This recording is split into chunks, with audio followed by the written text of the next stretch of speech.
आज वो बेटियां यहाँ से जिनको 1 महीने पहले तक हमारा परिचय नहीं रहता, पर जब ये यहाँ से जाती हैं, मुस्कुराती हुई जाती हैं, आशीष दे करके जाती हैं, तब मन प्रसन्न होता है। और हम पूरे देश को इस महाशिवरात्रि के उत्सव से एक ही निवेदन करना चाहेंगे, भारत के मंदिरों की दान पेटियों को अगर गरीबों की बेटियों के लिए खोल दिया जाएगा तो भारत विश्व गुरु बनते देर नहीं लगेगी।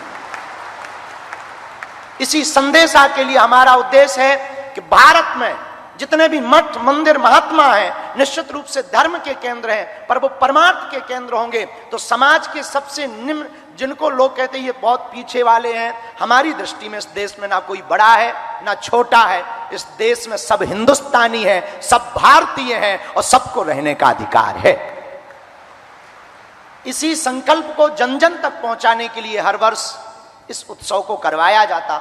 आपका आना हुआ, हम सब बुंदेलखंडवासी करोड़ों बार भी आपको धन्यवाद दें, तब भी वह आपका ऋण नहीं हम चुका पाएंगे, क्योंकि इन बेटियों का जिनका कोई नहीं है, ये बेटियां जब घर जाएंगी तो गौरव के साथ कहेंगी कि हम अपने बाप के घर से आए हैं, जहां महामहिम राष्ट्रपति महोदया ने भी हमारे विवाह में आशीर्वाद दिया और बालाजी हमारे पिताजी हैं, ये जीवन भर इस क्षण को भूल नहीं पाएंगे। इसके लिए पूरे महामहिम राष्ट्रपति महोदया को हम बहुत बहुत स्वागत भी कर रहे हैं, धन्यवाद भी बहुत दे रहे हैं, और पूरे देश के लोगों से हम प्रार्थना करना चाह रहे हैं, भैया जिनका कोई ना हो उनका आप सहारा तो बनकर देखो। और हमारी प्रार्थना है, बेटियों को आप बोझ मत मानो। बेटियां भी बेटों से कम हैं क्या? अगर बेटियां बेटों से कम होती तो भैया हमारी बेटियां बड़े बड़े उच्च शिखर पर ना पहुंचती। और यहां तक कि भारत में तो यत्र नार्यस्तु पूज्यन्ते रमन्ते तत्र देवता, यहां देवी रूप में पूजा होती है। हम पूरे विश्व के अन्य देशों में नारी को भोग्या माना जाता, एक अपना भारत है जहां पूज्या माना जाता है। किसी एक घटना के साथ हम बात को विराम की ओर ले जाएंगे। दो व्यक्ति बैठे हुए थे, आपस में बात कर रहे थे, तो एक ने कहा, पता है तुम्हें हम बहुत भाग्यशाली हैं। बोले क्यों? बोले हमारे 2 बेटे हैं। तो दूसरे ने कहा, हम तुमसे ज्यादा भाग्यशाली हैं, हमारे घर 3 बेटियां हैं। पर सामने वाले ने कहा कि नहीं नहीं नहीं, जब मुखाग्नि दी जाती है तब बेटे ही काम आते हैं, बेटियां काम नहीं आती हैं। तब तक एक छोटी सी बच्ची पीछे खड़ी हुई थी उस व्यक्ति की, उसने कहा, अंकल अंकल, बेटियां भिखारियों के घर पैदा नहीं होती हैं, बड़े जिगरे वाले के घर पैदा होती हैं।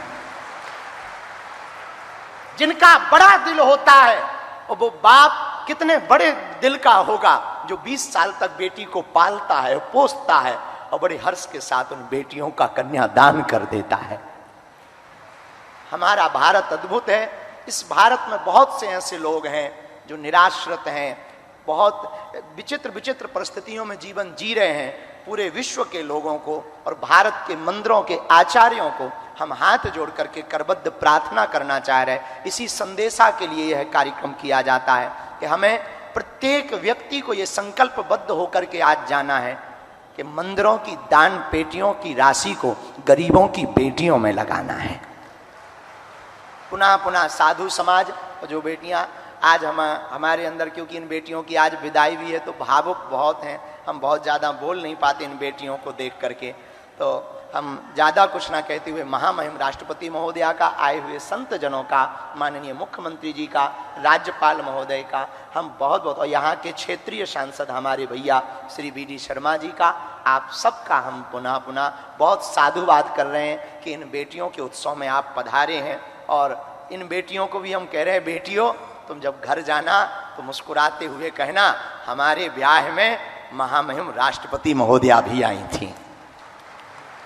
इसी गौरवपूर्ण क्षण के साथ पूरे बागेश्वर धाम परिवार के जन हम सब बहुत जोरदार ताली बजा करके सबका स्वागत करते हैं, सबका स्वागत करते हैं, सबको धन्यवाद देते हैं। जय श्री राम, हर हर हर हर, जय श्री राम।